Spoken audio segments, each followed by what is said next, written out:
Assalomu alaykum hurmatli kanalim obunachilari. Bugun sizlar bilan birgalikda inazitol haqida gaplashamiz. Chunki so'rovnomadan men shuni bildimki, inazitol haqida juda ko'pchilik bilmoqchi ekan.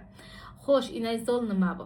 Inazitol bu vitamin emas, lekin tanamizda xuddi vitaminning vazifasini bajarishga yordam beradigan modda hisoblanadi. Uni asosiy foydalari nimada? U avvalambor bizani insulin rezistentlik holatimizda insulinni pasaytirish uchun yordam beradi. Kelinglar hozir men sizlarga bitta umumiy qilib insulin haqida, glyukoza haqida ozgina tushuncha berib o'taman. Chunki birinchi o'rinda sizlar insulin haqida tushunchaga ega bo'lmasanglar, sizlarda boshqa narsalar haqida ham tushunchaga ega bo'la olmaysizlar-da. Chunki oldin nimaligini bilib olishinglar kerak. Xo'sh, tabiiy ravishda insonni, sog'lom insonni men sizlarga tushuntirib beraman. Sog'lom inson ovqatlanadi. Ovqatni oshqozonga tushadi. Oshqozonda yaxshilab parchalanadi. Parchalangandan keyin esa u ingichka ichakka o'tadi va ingichka ichakdan tanamizda qon tomirimizga so'riladi. Qon tomirimizga ovqatlarni o'sha vitaminlari, nutriyentlari so'rilganda bizani qonimizda glyukoza oshadi. Chunki biz har bir yeyotgan mahsulotimiz bu energiya hisoblanadi. Har bir yeyotgan mahsulotimizning o'zining energetik qiymati bor. Bizning tanamizga ma'lum bir miqdorda energiya beradi. U energiyani tanamiz nima uchun sarflaydi? Qo'llarimiz mana harakatga keltirishimiz, hattoki barmog'imiz harakatga keltirishimiz, mana umumiy olganda polniy tanamizdagi har bir harakat va undan tashqari organlar ishlashi uchun sarflanadigan energiya bu glyukoza hisoblanadi. Hamma organlar ishlatadi. O'pka, jigar, qon tomir, oyoq, mushaklar, hamma organlarimizni mana shu joyini o'zida ham men o'sha energiya sarflayapman, o'sha qonimdagi glyukozani sarflayapman. Chunki buni harakatga keltirishni o'zi emas qizlar. Mana shunaqa vazifani bajaradi o'zi asli ovqatning energiyasi. Va bu qanaqa bo'ladi? Qaranglar. Ovqat yedinglar, ingichka ichak orqali qon tomiriga o'tdi, to'g'rimi? Qon tomirda endi qon tomirda glyukoza oshdi, glyukoza ko'tarildi, ya'ni o'sha energiya kirdi. Energiya kirgandan keyin u qayerga borish bilmaydi, nima qilish bilmaydi. Bunaqa holatda bizani insulin askarchalarimiz keladi. Insulinlar keladi-da, har bir hujayrani glyukozani oladi, hujayraga olib kirib beradi. Hujayrada ATF bo'ladi, ya'ni o'sha yoqilg'i sifatida sarflanib, bizani mana bunaqa harakatlarimiz, polniy tanamiz harakati, organlar harakatiga sarflanadi. Tabiiy holatda mana shunaqa ro'y beradi bizani kirayotgan moddalar almashinuvimiz deylik, mana shunaqa holatda bo'ladi o'zi aslida tabiiy ravishda. Lekin insonda mana nosog'lom ovqatlanasizlar, palama-parcha ovqatlanasizlar, shirinlik ko'p yeysizlar, qora atroflarida yog'lar yig'ilib ketadi. Nafsinglarni boshqara olmaysizlar. Xullas mana shunaqa holatlardan keyin nima bo'ladi? Bunaqa holatlardan keyin birinchi o'rinda albatta qonda glyukoza ortib ketadi. Chunki sizlar nosog'lom ovqatlarni yeyapsizlar. Nosog'lom ovqatlarda glyukoza ko'p, energetik qiymat haddan tashqari ko'p hisoblanadi. Ovqatdan tayyorlangan mahsulotlar, shakardan tayyorlangan mahsulotlar, gazli ichimliklar, fast foodlar bekorga aytilmaydi. Dieta paytida kamaytiring deb, chunki energetik qiymati yuqori hisoblanadi ularni. Juda ko'p energiya beradi tanamizga. Undan tashqari endi o'sha mahsulotlarni yeb semirdinglar. Yana yedinglar deylik. Yeganinglardan keyin o'sha sizlarning qoninglarga xuddi yana o'sha boyagi glyukozadek o'tdi. Insulin ajraldi.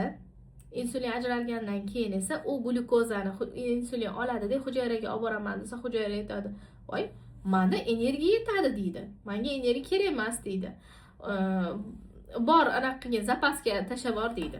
Nima qiladi natijada? Insulinimiz hujayraga olib boryapti. Hujayrada energiya shundoq ham yetarli. Endi nima qiladi? Uni axlat qilib chiqara olmaydi bizning tanamiz yegan mahsulotimiz. Endi nima qiladi? Natijada o'sha olgan glyukozasini endi mushaklarimizga, jigarimizga glikogen, zaxira yog' shaklida saqlab boradi. Mana nima uchun bizning tanamizdagi yog' yig'iladi? Aynan mana shunaqa nosog'lom ovqatlarni yeganimizda, palama-partish harakat qilganimizda, palama-partish ovqatlanganimizda mana shunaqa holat bo'lib, bizning tanamizda o'zi zapas yog'lar yig'iladi. Natijada endi hujayraga masalan o'sha anaqa insulin glyukozani olib boraveradi-da, hujayra ichidagi signallar o'sha buzilishni boshlaydi. Chunki ortiqcha glyukoza kelyapti unga, nagruzka kelyapti unga. Nagruzka kelgandan keyin o'sha hujayraning ichidagi signallar buzilishni boshlaydi-da, bo'ldi, hujayra o'zini shundoq qobiqqa o'raydi-da, yopilib oladi. yopilib oladi. Umuman endi insulin olib keladigan glyukozani qabul qilmaslikni boshlaydi. Уже mana shu holati hujayralar insulinni eshitmasligi deb nomlanadi. Ko'rdinglarmi? Hujayralar уже bo'ldi, glyukozadan to'yinib ketdi, уже joniga tegdi. Uni hujayralarni xullas signallarni buzib tashadi. Insulinimiz glyukoza tashib buzib tashladi va natijada bizani hujayralarimiz уже вообще glyukozani qabul qilmay qoldi. Natijada endi polniy qonimizga tushadigan hamma glyukozalar, energiyalar уже zapas bo'lib yig'ilishi boshlaydi. Mana nima uchun ko'pchilik aytadi, yo men deydi suvdan ham semiraman, havodan ham semiraman deyishadi. Yo'q, aslida suv bilan havodan semirmaymiz. Prosta bizani hujayralarimiz insulinni eshitmayapti. Bizani tanamizga kirayotgan har bir mahsulot уже ma'lum miqdor, hech bo'lmaganda boshida ma'lum miqdori energiyaga aylanib qolgani zapas yig'ilyapti. Endi hammasi zapas, hech qaysi energiyaga aylanmaydi, chunki bizani hujayralarimiz уже insulinni qabul qilmayapti. Endi hammasi zapas yog'iga yig'iladi. Mana natijada biza xayolinglarda suv ichsam ham semiraman deb o'ylaysiz, lekin aslida suv ichishdan odam semirmaydi hech qanaqasiga. Prosta bizani tanamizda уже hujayralarimiz insulinni eshitmayapti deyiladi bunaqa holatda. Ya'ni уже bizada insulin rezistentlik holati ketyapti deyiladi. Va buni belgilari qanaqa bo'ladi? Buni belgilari birinchi o'rinda bizani qorin bel aylanamiz 80 sm dan oshadi. Ayollarda 80 sm, erkaklarda 93 sm dan oshishi boshlaydi. Bizani tanamizda insulin rezistentlik holati ketyapganda. Shamollanmanmi deyman, burnim nima bo'lyapti? Aksirgim kelyapti-yu, qaytib ketyapti. Xullas, birinchi insulin rezistentligini asosiy belgilaridan biri bu albatta bizning belimiz aylanasi 80 sm dan oshganligi hisoblanadi. Undan tashqari esa bizada yana belgilari bor. Bo'ynimizda mayda papilomalar paydo bo'lish boshlaydi. Biz nima qilamiz? Kosmetologga yuguramiz. Nima uchun? Papilomalarni kuydirish uchun. Lekin u papiloma aslida nimadan chiqyapti? Bizada insulin rezistentligidan. Insulin rezistentligini biz davolasak, o'sha bizning papilomalarimiz nima bo'ladi? O'z-o'zidan qurib tushib ketishi boshlaydi. Shu narsaga bizada tushuncha yo'qligi uchun biz kosmetologga yuguramiz va pulimizni havoga uchiramiz. Chunki kuydiramiz, kuygan payti yo'qoladi va yana qayta paydo bo'lishi boshlaydi. To'g'rimi qizlar? Xullas mana shunaqa. Va undan tashqari bizani tirsagimiz, tizzamiz, bo'yinni mana shu orqasiga bitta e'tibor bersanglar, qancha cho'milsanglar ketmaydigan kir paydo bo'lishi boshlaydi. Aynan sizlarda insulin rezistentligi holatida. Bu ham insulin rezistentligining belgisi hisoblanadi. Lekin aniq sizlarda haqiqatda insulin rezistentligi ketyaptimi, bunaqa diagnoz qo'ysa bo'ladimi? Bu uchun albatta laboratoriya tekshiruvlardan o'tishingiz kerak bo'ladi. Bu narsa esingizdan chiqmasin. Avvalambor laboratoriya tekshiruvlar shart hisoblanadi bunaqa holatda. Endi men prosta belgilarini ham aytyapman. Laboratoriya tekshiruvlardan tashqari belgilari ham bo'ladi o'zini. Mana nima uchun inazitol qabul qilinadi. Endi tushundinglarmi? Boya hujayralarimiz insulinni eshitmayotdi-ku, aynan hujayralarimizni insulinga nisbatan sezgirligini oshirishda yordam beruvchi bad bu, ya'ni biofaol qo'shimcha, bu albatta inazitol hisoblanadi. Mana ko'rdinglarmi, nima uchun bizga inazitol kerak bo'ladi? Aynan ozishimiz davrida. Sog'lom ozmoqchimizmi? To'g'ri, bir xil o'ylaydi-da, inazitol ichsam bo'ldi, ozib qolaman, bo'ldi. Zo'r ozaman deb. Yo'q, qizlar, kechirasizlar. Bechara u inazitol o'sha hujayralarni, signallarni yaxshilab, insulinni yaxshi qabul qilishni to'g'rilab beryapti sizlarga. Lekin sizlar qonga tushayotgan glyukozani agar kontrol qilmasanglar, bu holat o'z-o'zidan yaxshilanib qolmaydi. Qonga tushayotgan glyukozani kontrol qilish uchun albatta balanslangan ovqatlanishda, sog'lom ovqatlanishda, sog'lom turmush tarziga amal qilgan bo'lishingiz kerak. Shundagina sizlarda natija 2 barobar tez bo'ladi. Shu uchun ham men ozmoqchi bo'lgan har bir insonlarga inazitol va undan tashqari yana qo'shimchalar bor. Hozir faqat inazitol haqida gap ketayotgani uchun faqat inazitol aytibman. Inazitol ichib turib pitaniyani 100% to'g'rilashni tavsiya qilaman. Chunki bizning insonlarning ozishimiz 70% sog'lom turmush tarzimiz, sog'lom ovqatlanishimizga va atigi 30% qo'shimcha badlarga bog'liq. Bular shu prosesni, ya'ni jarayonni tezlashtirishga yordam beradigan mahsulotlar hisoblanadi. Chunki insulin sezgirligini tabiiy ravishda tezlashtirish rosa ham qiyin, murakkab jarayon. Buni ozgina nisbatan tezlashtirib beradigan holat bu inazitol vazifasi hisoblanadi. Mana ko'rdinglarmi, nima uchun bizga inazitol kerak. Undan tashqari inazitol yana nimaga kerak bo'ladi bizga? Agar bizada ayniqsa hozirgi kunda yosh kelinlarimizda polikistoz tuxumnon sindromi diagnozi qo'yilyapti, to'g'rimi qizlar? Agar shunaqa holat ketayotgan bo'lsa ham bizga inazitol kerak bo'ladi. Chunki inazitol ovulyatsiyani yaxshilashga yordam beradi. Qaranglar. Aynan polikistoz tuxumnon sindromi nimadan kelib chiqadi o'zi asosan? Shuni masalaga tushuntiring. Birinchi o'rinda insulin rezistentlikdan kelib chiqadi. Tanamizda yog' yig'ilishidan, ortiqcha yog'lar ko'payib ketishidan kelib chiqadi. Tanamizdagi ortiqcha yog'lar bizani tuxum hujayralarimiz bor-ku, nima desam, qanaqa aytilardi ya o'zbekchasi? Tuxum hujayra deyiladi shekilli, adashib ketdim. Rus tili ham o'qishda, rus tili, ingliz tili, koreys tilida o'qiyman-ku, shuning uchun ozgina yanglishib ketyapman. No, qaranglar. Tuxum hujayralarimizda o'zi aslida ayollik gormonlarimiz ishlab chiqariladi, bilasizlar. Aynan bizning tanamizdagi ortiqcha yog'lar mana shu tuxum hujayrani faoliyatiga ta'sir qiladi. Natijada bizning tuxum hujayramizda endi erkaklik gormoni ko'proq ishlab chiqariladi. Erkaklik gormoni ko'proq ishlab chiqarilgandan keyin bizning tanamizda bizada ovulyatsiya kechikadi, ovulyatsiya bo'lmaydi, hayz sikllari buzilib ketib qoladi. Folikula vaqtida yorilmaydi. Aynan mana shunaqa holatlar ham asosan insulin rezistentligidan kelib chiqadi. Ko'rdinglarmi? Agar sizlarda polikistoz tuxumnon sindromi tashxisi qo'yilgan bo'lsa, sizlar chopib borib xirurgga borib operatsiya qildirishingiz kerak emas. Uni prosta ildizini davolashingiz kerak. Ildizini davolash uchun albatta sizlarga dietolog kerak bo'ladi. Dietolog bilan birgalikda insulin rezistentligini ketkizgan holatda, kerak bo'lsa qo'shimchasiga inazitol ichgan holatda polikistoz tuxumnon sindromidan qutulishingiz mumkin bo'ladi. Mana ko'rdinglarmi? O'zi bizning ozishimiz, kasalliklardan qutulishimiz o'zi aslida oson. Prosta biz inson sifatida rosa ham qiyinlashtirib tashlaymiz. Chunki insonlar nimaga qiziqadi ko'proq? Tez natijaga qiziqadi. Nimadir qilsa, hamma narsasi tez bo'lib qolsa, mana shu narsaga qiziqqanligi uchun ham insonlarda mana shunaqa oson yechiladigan muammoni ham qiyinlashtirib tashlash holatlari kuzatiladi. Juda oson o'zi aslida. Ana endi ko'rdinglar, birinchi o'rinda inazitol insulin sezgirligini oshirishga yordam berar ekan, ikkinchi o'rinda polikistoz tuxumnon sindromini davolashda ham yordam berar ekan. O'sha ovulyatsiya paytida bo'lishi boshlaydi, hayz siklllar normada kelishi boshlaydi. Kerak bo'lsa homilador bo'lish ehtimolini oshirishga yordam beradigan mahsulot bu albatta inazitol hisoblanadi. Ana endi undan tashqari esa bizda yana inazitol ozishimizni ham poddershka qilishga yordam beradi. Boya insulin rezistentligida man sizlarga tushuntirib o'tdimki, insulinni nazorat qilish orqali yog' to'planishini kamaytirishda yordam beradi. Aynan bizda inazitol.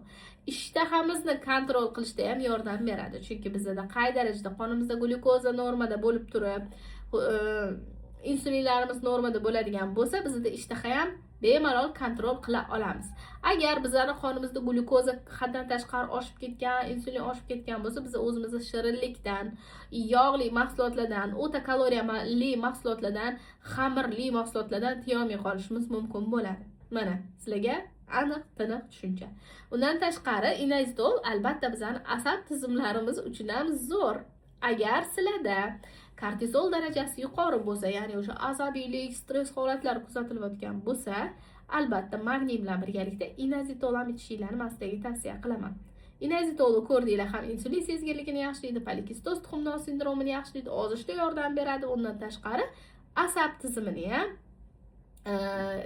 o'sha stress, tanamizdagi stress va xavotirlarni ham kamaytirishga yordam beradigan mahsulot bu albatta inazitol hisoblanadi. Xo'sh, undan keyin ayollarni reproduktiv salomatligi uchun yaxshi yordam beradi. Tuxum hujayra sifatini yaxshilaydi. Boya yuqorida aytganimdek, polikistoz tuxumnon sindromida eko dasturida qo'llaniladi. Ya'ni ekoga tayyorgarlik ko'rayotgan bo'lsangiz ham bu albatta kerak bo'ladi sizlarga. Mana ko'rdinglarmi, asosiy kerakli joylarni men sizlarga tushuntirdim. Yana qisqa xulosa qilib aytamanki, inazitol insulin sezgirligini yaxshilashda yordam beradi. Polikistoz tuxumdon sindromini davolashda yordam beradi. Ozishimizda yordam beradi. Asab tizimimizni normada yaxshilashda, uyqumiz sifatini yaxshilashda yordam beradi. Ayollar reproduktiv salomatligi uchun juda ham foydali hisoblanadi.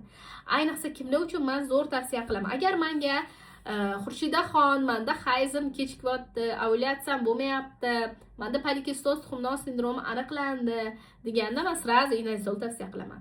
Yana kimdirlar aytadi, "Voy Xurshidabonu, menda insulin juda oshib ketibdi analiz topshirganimda" deydigan odamlarga ham sразу inazitol tavsiya qilaman. Prediabet holatida, ya'ni o'sha diabetdan oldingi holat ketayotgan bo'lsa, qandli diabetda ikkinchi tip haqida gap ketyapti. Aynan mana shunaqa holatda ketayotgan bo'lsa, bunaqa holatda ham men albatta inazitol tavsiya qilaman. Agar kuchli shirinlikka ehtiyojim bor, o'zimni tiyolmayman, ishtahamni kontrol qila olmayman, o'zmoqchiman deydigan bo'ladigan insonlarga ham albatta men inazitol tavsiya qilaman. Undan tashqari homiladorlikni rejalashtirayotgan ayollarimiz uchun ham albatta inazitolni tavsiya qilaman qizlar. Kimlarga absolyutno mumkin emas bilasizlarmi? Inazitolga allergiyasi borlar uchun mumkin emas. Qolgan barchaga to'g'ri keladi. Faqatgina homilador emizikli paytda faqat shifokor nazorati ostida shifokorlardan o'zingizlarni ginekologingizlardan so'ragan holatda nima qilasizlar va undan tashqari qand tushiruvchi dori ichayotgan bo'lsanglar, qoningizda qand tushiruvchi dori ichayotgan bo'lsanglar, albatta ehtiyotkorlik bilan ichishingizni tavsiya qilaman. Va past qon shakari, ya'ni qoningizda qand o'zi past yuradigan insonlar bo'ladi. Mana shunaqa holatda ham albatta ehtiyotkorlik bilan ichishingizni tavsiya qilaman. Qanaqa natija berishi mumkin? Qaranglar. Shirinlikka tortishni kamaytiradi. Qachonki biz inazitolni 2-3 hafta, 2 haftadan 6 haftagacha 2 haftadan 6 haftagacha ichishni boshlasak, ya'ni bu 1,5 oyda o'z ichiga oladi. Hozir men badim yonimdan ekan. Mana orqada. Mana orqamda ekan. Xo'sh, qaranglar. O'zi bu inazitol ichida 90 ta, kunida 2 mahaldan ichiladi-da. Aynan mana shu 1,5 oyga yetadi. Shirinlikka ehtiyojni pasaytirganini his qilasizlar, sizlar bitta bankasini tugatganingizda. Ko'rdinglarmi? Sizlarda insulin ko'rsatkichini yaxshilaydi qachonki sizlar kamida 3 oy ichsanglar. Ya'ni 2 ta banka ichishingiz kerak bo'ladi. Mana shundan 2 ta ichishingiz kerak bo'ladi. Insulin ko'rsatkichi yaxshilanishi uchun. Undan tashqari hayz siklni tartibga keltirish uchun hattoki 6 oygacha, 2 oydan 6 oygacha ichiladi. Hozir bir xil aytadi, necha kun ichishim kerak deyishadi. Qizlar, bu eng kamida 3 oydan uzog'i 9 oygacha ichsa bo'ladi bu inazitolni. Faqat sizlardagi o'sha simptomga qarab. Undan tashqari agar sizlarda polikistoz tuxumdon sindromlari aniqlangan bo'lsa ham 6 oygacha ichishingiz mumkin bo'ladi. Kam 3 oydan uzoq 6 oygacha ichishingiz kerak bo'ladi. Qizlar, inazitol bu sehrli tabletka, sehrli vosita emas.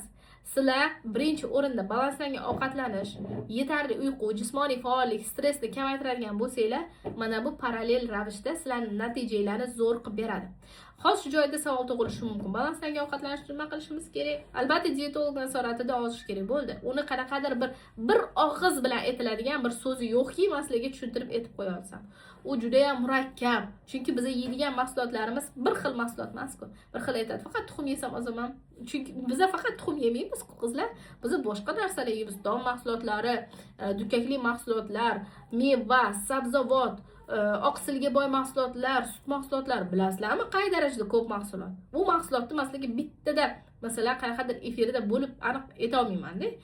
Kamida 1 oy shug'ullanish kerak bo'ladi dietolog bilan birgalikda. Shu uchun ham har bir qizlarga men aytib qolardimki, qanaqadir bad ichishni boshladinglarmi? Albatta dietolog nazoratida sog'lom ovqatlanish bilan birgalikda qilinglar. Badning natijasini 2 barobarga oshirib beradi. Ozishinglarni ham masalan bad 2 barobarga tezlashtirib beradi. Ko'rasizlarmi?